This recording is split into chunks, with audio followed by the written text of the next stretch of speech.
If you're sick and tired of your playing sounding like this,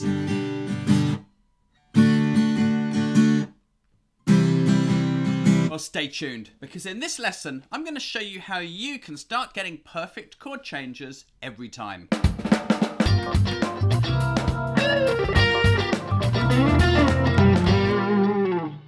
James here, welcome to my channel and welcome to this lesson on chord changing. Now there's no doubt about it, slow chord changing can really hold us up and really slow down your progress as a player. And a lot of people don't really know what to do about this, but luckily there's a whole bunch of things that you can start doing right now which can massively improve the speed of your chord changes and help you make your song sound much better. And they're exactly what I'm going to be showing you in this video.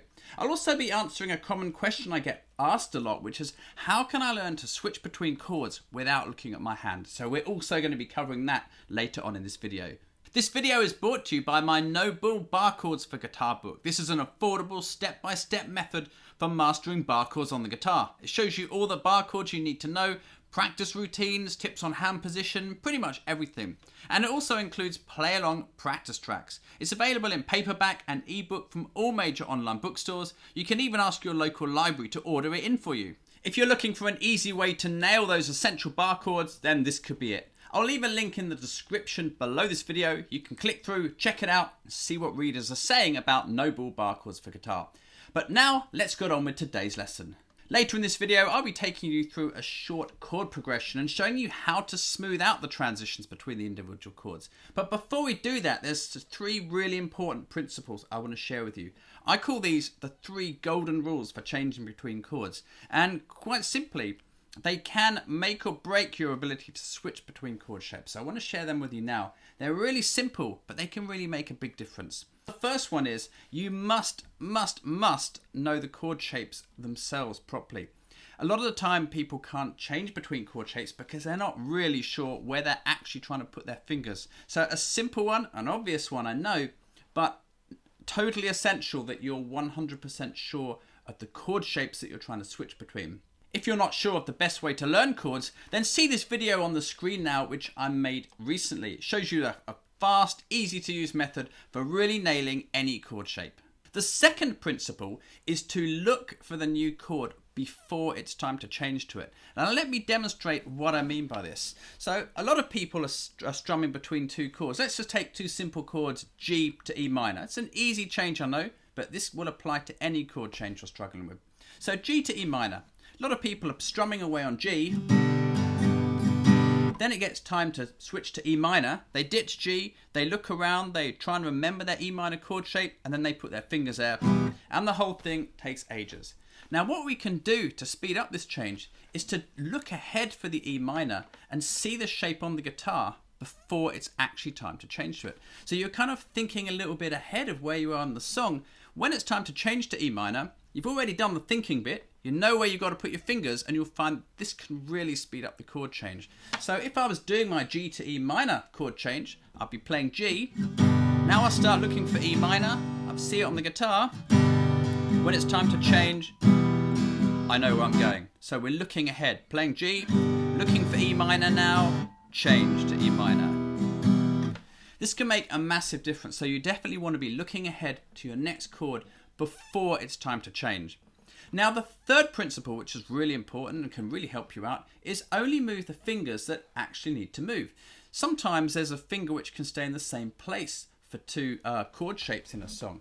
G to E minor is a good example of this because we've got our first finger here is in the same place for both chords. So we don't need to lift it up. You don't need to lift your G off and put your E minor on.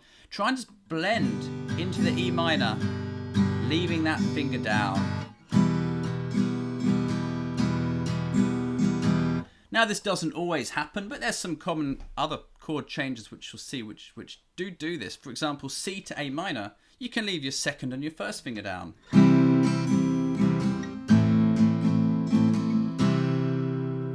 And even when the chords are moving, try and make small, accurate movements with your fingers. You know, don't lift the chord shape right off. Just think about just melting or blending into the next chord. So you train your fingers to work that way, and they'll just work more efficiently, and you'll get faster, better chord changes. So they're the 3 golden rules of changing between chord shapes. Number 1, you must be 100% certain of the chord shapes. The second principle is to look ahead at where you're going in advance of the chord change. Don't leave it to the last minute. The third principle is to see if there's any fingers which don't need to move at all. Leave them down, and this can really help you blend or pivot into the new chord. So they're the 3 principles I want to share with you. We're going to use all those right now as we go through a longer chord progression, the kind of thing you'd see in many commonly played songs. Chord changing problems often occur for people when they try and play a song or a chord sequence which is using several chords, and you have to keep switching between them one after the other. Especially if you're trying to keep a strumming pattern going as well. It can just all be a bit too much of a challenge, and you find you hit this little kind of wall halfway through and you just can't get through the rest of the song. So now I want to show you a few things which you can do when this happens to you. These absolutely work. I'm going to be using them for a very simple chord sequence here. But again, you can take this and apply it to anything, all right? It's the method or the principle that I'm showing you here, which is the really powerful stuff. This is just an example. So I'm going to use a simple example here using open chords. Let's say I was going G, D, E minor and C, and I had this kind of rhythm going on it. So I'm going G, D, E minor, C, G, D, E minor, C. So what can you do if you can't play through something like that? You've got big gaps between your chords, your strumming falls apart. That's exactly what we're going to look at now. The very first thing to do is simplify everything. There's a really good chance that if you're struggling with something like that, it's simply because you're trying to do too much.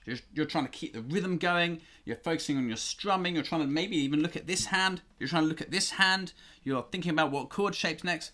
It's all too much. You know, when you're more comfortable with this and you've done a lot of it, it becomes much easier. But to start with, you really need to simplify things. Now, this video is not about strumming, it's about chord changing. So if you're trying to improve your actual chord changes, so what this hand is doing, the best thing you can do is just forget about the strumming for a while.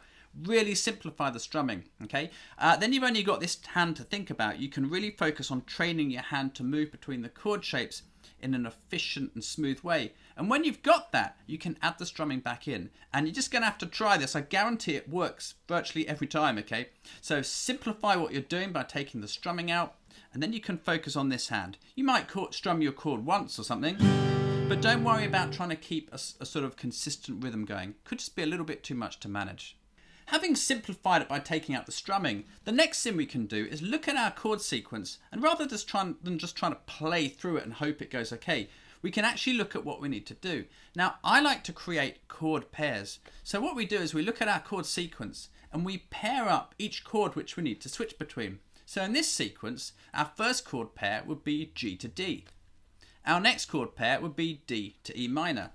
Our next chord pair would be E minor to C. And our final one would be C to G when we come back to repeat the sequence again. So now we've got 4 chord pairs. So the next thing we do now we've got those chord pairs is we loop them around, okay? We're going to really perfect and polish each of those individual chord pairs so that when we join them up into the sequence, we don't have any problems. So let me show you how you want to do this. I'm going to use the first chord pair for this example, which is G to D. So we take our G chord. Now, of course, we saw the principles earlier where you have to know the shape. So if you need to backtrack a little bit here and you don't know the shapes well enough, you need to go back and fix that up. That's the first thing you want to do. Before you try these chord pairs, you need to make sure you know the shapes themselves. So when we've got our chord pair, we're going to practice them in a kind of a freestyle way. So no rhythm here, okay? We just play G. Now remember, we need to look ahead for our next chord. So we look for that D chord. Don't move till you can see it. When you can see it, change to it. Now we're going to change back again. This way we're not only getting good at changing G to D, we're also getting good at changing D to G. And whilst we don't have to do that in this particular sequence, sometime we will. So we're getting twice the benefit here of the exercise. So then you can play your D chord, look back for your G chord, and switch back to it. Remember, I'm looking ahead and making my fingers just blend to the next chord. Now I look back for D again, and when I'm ready, I change to D. You can see I'm not hurrying. I'm giving my fingers a chance to learn where they're going. And this is really important. We're programming our fingers, programming them where to go. And they're going to learn this if we do it slowly, rehearse the move really slowly and give them a chance to learn the move. So that's why we're doing it this slow. You want to do that with the remaining chord pairs in the song. In this case, we're going D to E minor. So you play your D, look for your E minor and change. Go back to D again, and so on. And then we had E minor to C. Here we can leave a finger down. So we can use that little tip from earlier, change to C, look back for E minor, and so on. And then the final chord pair was C to G. So C, look for your G chord and change. Look for C, change back again, and change back to G. As you get better with each chord pair, you can start to work a little bit of the strumming back in. But again, you want to start simple. You don't want to overface yourself to begin with. So with something like this, if I was doing the first chord pair, G to D, I might start by introducing a bit of a beat to it. So 3, 4, and strumming once. 1, 2, 3, 4, change. 1, 2, 3, change back again. I'm looking for the new chord and doing everything we talked about as I do this. And D. You can gradually work up from there until you may eventually you're maybe playing 4 strums. So 1, 2, 3, 4, D. 2, 3, 4 for G and change. Now I know this sounds really basic, but again, we're building up to the more complex version you want to be able to play. Doing it step by step like this, you'll be able to do it much sooner. And eventually, maybe you go back to the strumming pattern that I was playing at the beginning. I was going down, down, up, down, something like that. So go G, look for D, and change. Look for G, D. And if you think about it, if you can do that round and round on the chord pair, there's nothing to stop you doing that when you try and play it in the song. And this is why it's such a powerful method. This is we're breaking down the things we actually need to be able to do to play the song and improving them rather than just trying to play through the song and wondering why it goes wrong. Now, a few things about strumming. First of all, try and get into the habit of not looking at your strumming hand. Do it by feel and keep it really relaxed and close to the strings. And that makes it much easier to sort of strike the strings without needing to use your eyes to check where your hand is. I'll be doing some videos very soon on strumming to help you with that. We're mainly looking at the chord changing today, but there's a few tips about the strumming there as well. One more crucial thing about strumming, which I just forgot to say, was don't let your strumming hand wait for your chord hand. This chord hand has to keep up with your strumming hand. What I mean is you don't want to do this. G, D. If you do that, you'll be right back where you started. This hand needs to keep up with the strumming hand, so this hand doesn't stop. We go G, and no matter what, we strum that chord even if it's not ready in time, okay? Now, I know this seems crazy, seems completely stupid, but if you actually make yourself do this, what you'll find is this hand starts to get left behind and it begins to catch up. Don't ask me how it works or why it happens. It just does. I've taught thousands of people with this and it really happens. So what you've got to do is keep the strumming going and let this hand keep up with your strumming hand, not the other way around. So you change. Again, if the chord isn't ready, you strum anyway. And you'll begin to find that gap that you have between the chords will just shrink and shrink until it's just gone altogether. Once you've applied this approach to your chord sequence, then you can try and join them back up again. Now our sequence was G, D, E minor, C. So again, I might start with quite simple strumming, just seeing if I can get the changes all lined up. So I'd go G, and D, E minor, and C. And when you've got that, you might start to gradually build up to some more complex strumming to help you put both techniques together. You might go G, D. It's really important to keep looking ahead for that new chord. E minor, C. Now look back for G, look for D, look for C. I think I've changed the sequence there, but you get the idea. if you took 10 people watching this video, they might all be at slightly different standards. So I think the point I just want to make is you need to take what you can from this lesson and find a way to use it to help you. You know, you might be well beyond just doing simple strumming like that. Your chord changes might not be at that stage. They might be more advanced than that, but you can take what I've shown you here, just tweak it to suit your personal circumstances and use it to improve your playing, because it works no matter what level you're at. You can still get better at something. And another thing that I just want to really emphasize is this idea of not rushing. Keep it steady, unhurried. If we rush, we introduce tension and like stress into our practice, and we normally end up playing things worse. So keep really relaxed and just kind of peaceful about the whole thing. Don't put too much pressure on yourself. Just do these exercises and you'll really start to see it pays off. Now, at the beginning of this video, I said I'd talk about a question which I get asked a lot, which is, how can I learn to switch between chords without looking? Now, this is something that just gets better with practice and experience. There's no real shortcut around that, but there is an exercise that I found really good. So I call this a 2-and-1 exercise, okay? And the basic idea is you take a chord pair, like say it's G to D, and we're going to practice playing looking at it, and then we're going to practice playing without looking at it. So it's 2-and-1 because we're going to play it twice looking, once without. Okay, so we're just gradually getting used to playing the chord pair without looking, without trying to do it for too long so it goes wrong. Now the thing to do here is to pick something on your wall or in your music room that you're going to focus on, okay, to stop yourself practicing, looking at things. So I've got a picture in the corner of my studio over there, and what I'm going to do is on the third one I'm going to look at that picture instead of looking at the guitar. So I'll take that chord pair. You could do this with anything. I'm just using this as an example. And I'd go G to D. So I'm looking ahead. Back to G again.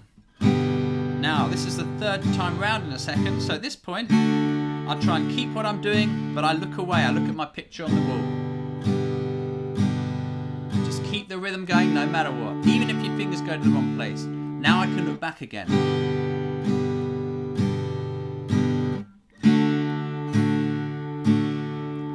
Okay, so 2-and-1's a good place to start, but eventually you might do 1-and-1 or 1-and-2. Maybe you practice it once looking and twice looking away.